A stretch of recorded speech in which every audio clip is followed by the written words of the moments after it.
start with a team that looked like they couldn't get a bucket for long stretches of the second half. The Indiana Hoosiers, they fall 72-59 to Oregon. They are now 19-13 on the season. Heading into today, we had them as our third team in, meaning for the last four, it went San Diego State, Indiana, Xavier, UFC, Irvine. So third team in.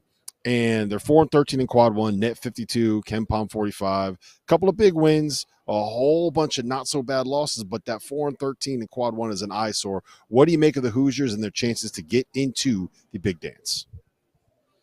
Yeah, I mean, it was a pro-Indiana crowd today, as you could imagine. But Oregon made it clear from the tip that they weren't going to make life easy for them. It was interesting. I mean, from the beginning of that game, if it wasn't transition or secondary transition for Oregon, they slowed that thing down to a crawl and just sought out favorable matchups, got the switch, cleared aside, isolated, and just made Indiana guard their yard. And I thought it took the air out of the building, to be honest. Like that over the course of 40 minutes with Bamba, with Shellstad, with Angel, I thought just wore the Hoosiers down. So, as far as Indiana's bubble situation right now, you would prefer that Texas and UNC lost today, but they didn't. Mm-hmm. And so, the thing with Texas and UNC is one has the SEC element to it, and the other one has just a sheer volume of wins right now, which is 22 for UNC. That's like maybe something we could have talked about with UNC. Well, are you going to keep a 22-win UNC team out of the tournament? We'll see, but do Boise and San Diego State flip?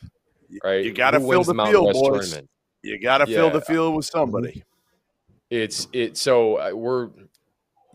hard to talk about their fate currently because we still need some stuff to transpire. You just want to feel like you have control of your own destiny, and you can't do that when you're out of the tournament. So, I think, correct me if I'm wrong, no quad 2, 3, or 4 losses, right? It's all quad 1, isn't it? No, they have one quad 3. They lost to Stanford at home. No, Indiana's all quad 1. I'm sorry. I thought you were talking about North Carolina. Yeah, Indiana's all quad 1. Indiana hasn't had bad losses.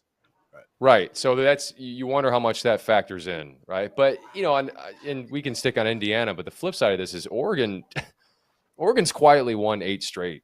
And looks like the team we saw in Vegas in November, and with even more defined roles now, it's they're playing at a different gear. And, Biddle and Bamba were both all-league defenders, and they proved that today. They made life really difficult on Indiana inside the paint. I mean, there's just nothing easy around the rim. And, it'll be fascinating to see because, Xavier went down today as well. So we still got a ways to go. But if you're Indiana, you at least wanted to take care of this one so that, your final loss before Selection Sunday was at least to Michigan State, who's probably going to be on that 2 line. Jeff? Yeah, I mean, they haven't done a whole lot this year. Let's be honest. They've had a couple wins late against Michigan State and Purdue. Could they make the first 4? Sure. Especially if the committee members want some strong brands in there. I've said it for years. You can justify whatever you want for these bubble teams. You can pick a number. You can pick a metric. You can pick a big win. You can pick whether they played a tough non-conference schedule. You can find something to justify putting any of these teams in there because, frankly, there's not a lot of separation between Indiana, between North Carolina, between Boise State, between Xavier. All these teams that we're talking about, there's a reason they're in the bubble. So if you want to get Indiana in, you can find ways to get them in. I could just as easily find ways to keep them out. Again, they needed to win this game to solidify their status. They didn't, so now they're going to be sweating it out on Selection Sunday, which they should be for the way they played this season overall. Honestly, they shouldn't be sweating it out on Selection Sunday. They shouldn't be this close to the bubble. And the more that I look at this, and I'm not the bracketologist here. We have a group of 4 guys that know this stuff much better than I do. But 4-13 in quad, you played 17 games against quad 1 opposition, and you were only able to win 4 of those games. That, to me, does not scream NCAA tournament team. You know what does scream NCAA tournament team to me? Mike LaTulip